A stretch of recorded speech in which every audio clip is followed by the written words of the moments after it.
And ito naman, you are building good relationship with other people. So, maganda yung relasyon nyo sa ibang tao, camaraderie. Nararamdaman din natin dito yung pagtutulungan, guys, especially within the family or yung mga close friends nyo, no? Family, close friends, yan. So, nararamdaman nyo. If meron din kayong community, no? Community, ganyan. So, doon nararamdaman natin yung bonding, closeness, mga kapiksi. And, yeah, maganda yon. Importante yon. Kailangan natin yon na kailangan natin yung ibang tao sa buhay natin, no?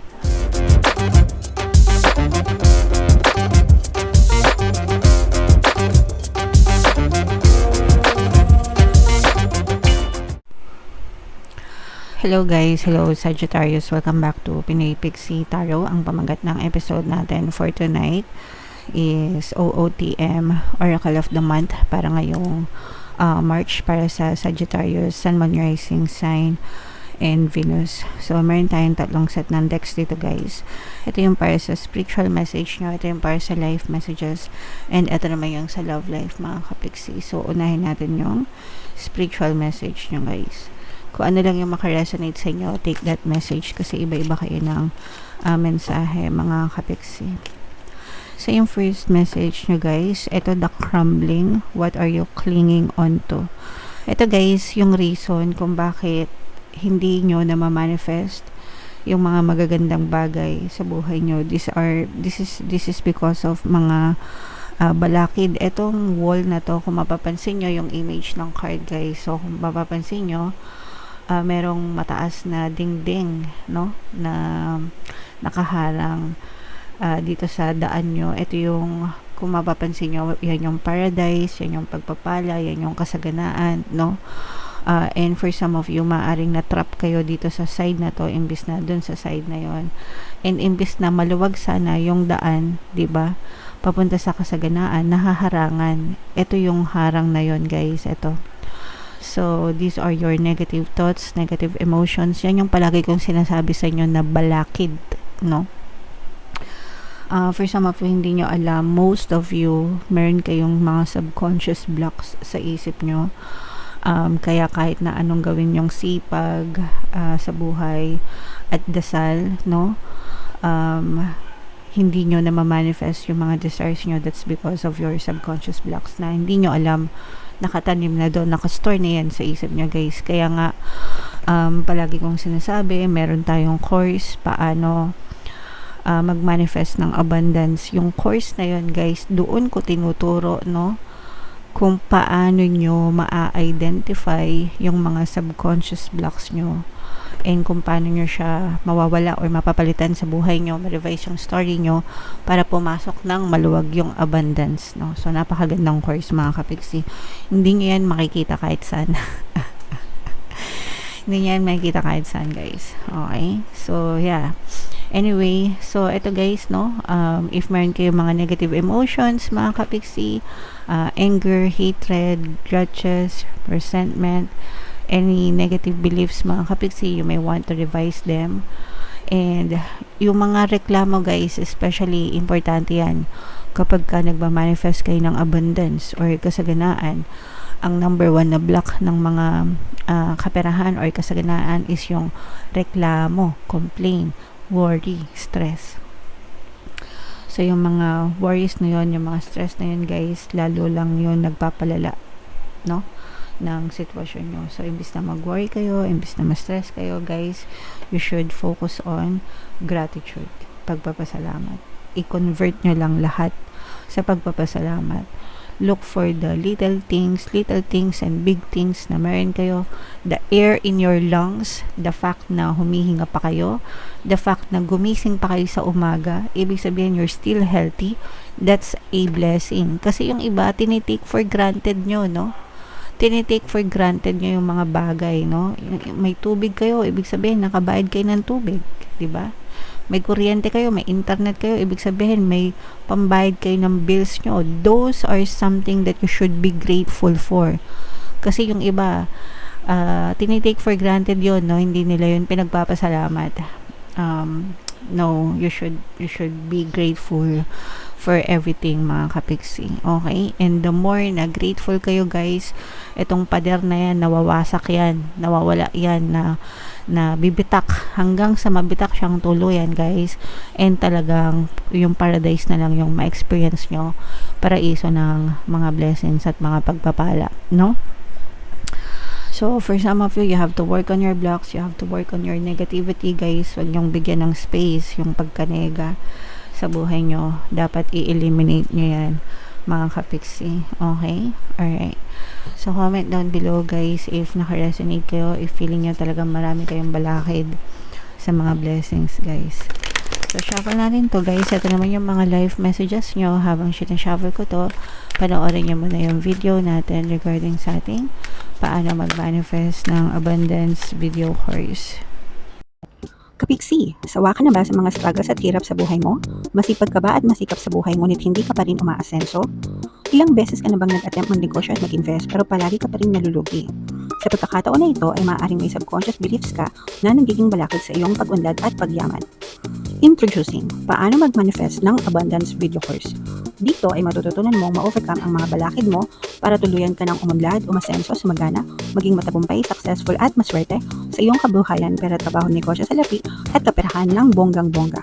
Dali, mag-send na ng email sa pinoypixie@gmail.com at simulan na ang iyong pagyaman ngayon. Alright, so sa lahat ng gusto mag-attend ng course guys, meron tayong paano mag-manifest ng abundance video course, paano mawala ang third party at magkaroon ng harmonious na relationship, paano pabalikin si ex, vice breakup. Sa mga interesado guys, mag-send lang kayo ng email sa pinoypixie@gmail.com. So ito guys yung ating mga live messages, no?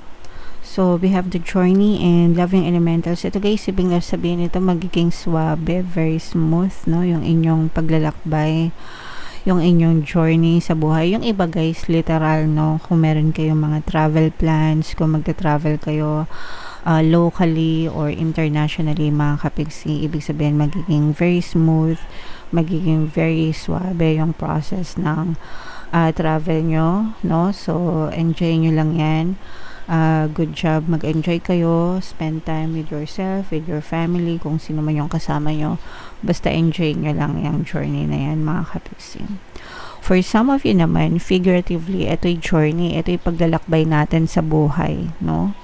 So kung ano yung pinagdadaanan natin right now, for some of you, very smooth, very suabe, ibig sabihin wala kayong masyadong problema, enjoy lang. So yun naman yung masarap. And even if may problems kayo, kasi hindi naman na-eliminate totally or entirely yung mga problema guys, no? May mga times na susulpot at susulpot talaga yan sa buhay natin. Ang importante is enjoyin nyo, no, yung buhay kahit may mga problema tayo. Wag nyong gawing dahilan, no, yung mga problema para kainin kayo ng lungkot or what. O, normal lang naman kasi yung emosyon natin na malungkot tayo, but again, there are always things to be grateful for, to be happy about. Yun yung titigan nyo guys, no? Always ko kayong nire-remind, eliminate the negative, accentuate the positive. Yung mga positive, ipagpasalamat natin, mga kapiksi. Okay? So, i-main-main nyo na yung suabe na journey na yan. And ito naman, you are building good relationship with other people. So, maganda yung relasyon nyo sa ibang tao, camaraderie. Nararamdaman din natin dito yung pagtutulungan, guys, especially within the family or yung mga close friends nyo, no? Family, close friends, yan. So, nararamdaman nyo. If meron din kayong community, no? Community, ganyan. So, doon nararamdaman natin yung bonding, closeness, mga kapiksi. And yeah, maganda yon, importante yon, kailangan natin yon, na kailangan natin yung ibang tao sa buhay natin, no?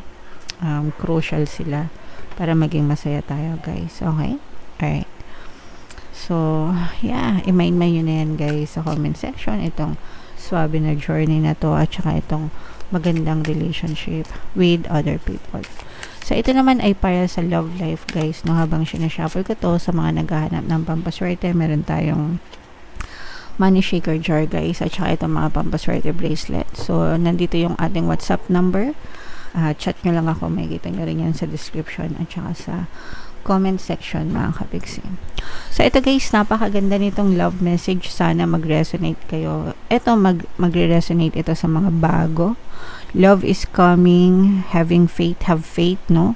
Especially if nagdadasal kayo. Sa mga single, mas magre-resonate ito sa mga single guys, no? Maaaring may dumating sa inyo na specific person. Mga kapiksi, you are attracting this to your life, especially kung nagdadasal kayo sa may kapal na sana ibigay sa iyo yung tamang person. Dapat ganun yung dasal nyo, no? Na talagang tamang person yung ibigay sa inyo guys. And make sure na palaging maganda yung self-concept nyo guys, kasi if maganda yung self-concept nyo, magre-reflect din yan dun sa specific person na na-attract nyo sa buhay nyo mga kapiksi. Okay? So yeah, you should learn to love and respect yourself para yung dumating sa'yo is may pagmamahal din and may respeto rin. And kahit na in a relationship na kayo guys, no, kahit na may mga jowa na kayo, dapat meron pa rin tong self-love guys, no.